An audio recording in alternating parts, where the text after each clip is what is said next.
जय श्री श्याम दोस्तों, स्वागत है आपका अपने चैनल पूजा की वीडियो में। आज मैं इस वीडियो में आपको मोक्षदा एकादशी की व्रत कथा सुनाने जा रही हूँ। इस व्रत का नाम मोक्षदा एकादशी है। हिंदू पंचांग की माने तो हर साल मार्गशीर्ष मास के शुक्ल पक्षी एकादशी तिथि को मोक्षदा एकादशी व्रत किया जाता है। जिस तरह वर्ष में आने वाली सभी एकादशी विष्णु जी को समर्पित है, ठीक उसी तरह मोक्षदा एकादशी के दिन विष्णु जी की पूजा की जाती है। साथ ही लक्ष्मी जी की भी पूजा अर्चना की जाती है। इस दिन का महत्व बहुत ज़्यादा होता है। मान्यता है कि अगर सच्चे मन से इस एकादशी की पूजा की जाए तो व्यक्ति को मोक्ष की प्राप्ति होती है। साथ ही विष्णु जी और माँ लक्ष्मी जी की कृपा बनी रहती है। तो आइए दोस्तों, सच्ची श्रद्धा और सच्चे मन से मोक्षदा एकादशी की व्रत कथा सुनेंगे। महाराज युधिष्ठिर ने कहा, हे भगवान, आप तीनों लोकों के स्वामी, सबको सुख देने वाले और जगत के पालन करता हैं। मैं आपको नमस्कार करता हूँ। हे देव, आप सबके हितैषी हैं, अतः मेरे संशय को दूर कर मुझे बताइए कि मार्गशीर्ष एकादशी का क्या नाम है। उस दिन कौन से देवता का पूजन किया जाता है और उसकी क्या विधि है, कृपया मुझे बताएं। भक्त वत्सल भगवान श्री कृष्ण कहने लगे कि हे धर्मराज, तुमने बड़ा ही उत्तम प्रश्न किया है। इसके सुनने से तुम्हारा यश संसार में फैलेगा। मार्गशीर्ष शुक्ल एकादशी अनेक पापों को नष्ट करने वाली है। इसका नाम मोक्षदा एकादशी है।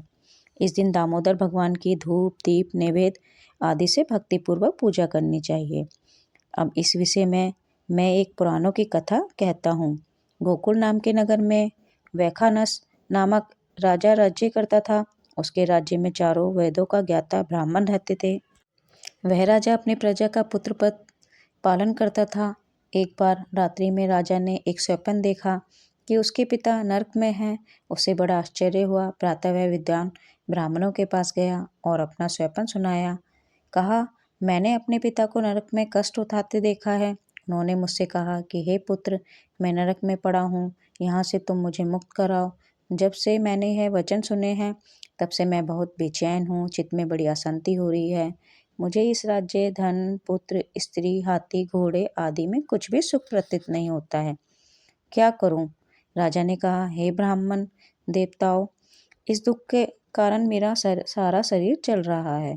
अब आप कृपा करके कोई तप, दान, व्रत आदि ऐसा उपाय बताइए जिससे मेरे पिता को मुक्ति मिल जाए। उस पुत्र का जीवन व्यर्थ है जो अपने माता पिता का उद्धार न कर सके।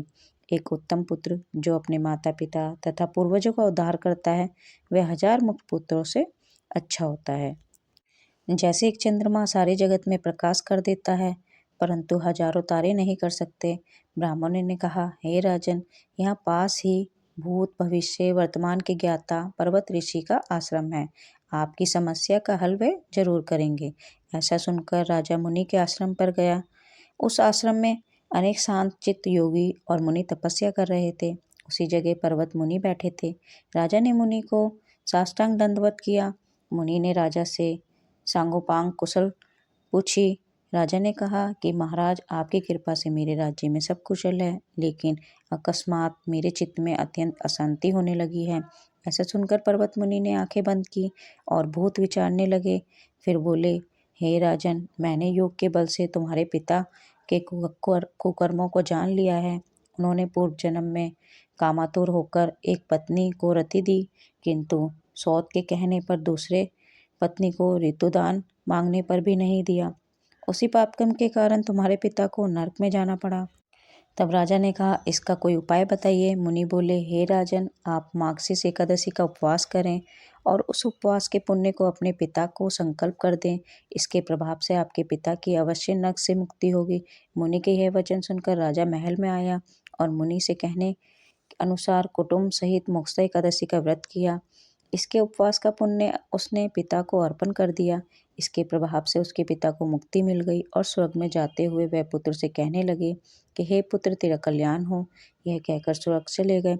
मार्गशीर्ष मास की शुक्ल पक्ष की मोक्षदा एकादशी का जो व्रत करते हैं, उनके समस्त पाप नष्ट हो जाते हैं। इस व्रत से बढ़कर मोक्ष देने वाला और कोई व्रत नहीं है।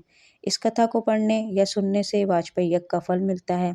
यह व्रत मोक्ष देने वाला तथा चिंतामणि के समान सब कामनाएं पूर्ण करने वाला है। तो दोस्तों, आइए अब जानते हैं मोक्षदा एकादशी पूजा विधि। सुबह जल्दी उठकर स्नान आदि से निवृत्त हो जाएं। घर के मंदिर में दीप प्रज्वलित करें। भगवान विष्णु का गंगा जल से अभिषेक करें। भगवान विष्णु को पुष्प और तुलसी दल अर्पित करें। अगर संभव हो तो इस दिन व्रत भी रखें। भगवान जी की आरती करें। भगवान जी को भोग लगाएं।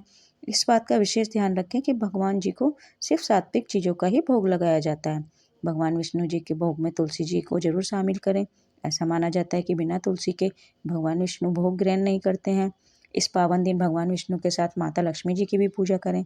इस दिन भगवान जी का अधिक से अधिक ध्यान करें। विष्णु मंत्रों का जाप करें और पीपल की भी पूजा करें। तो दोस्तों, मेरे वीडियो में अंत तक बने रहने के लिए आपका बहुत धन्यवाद।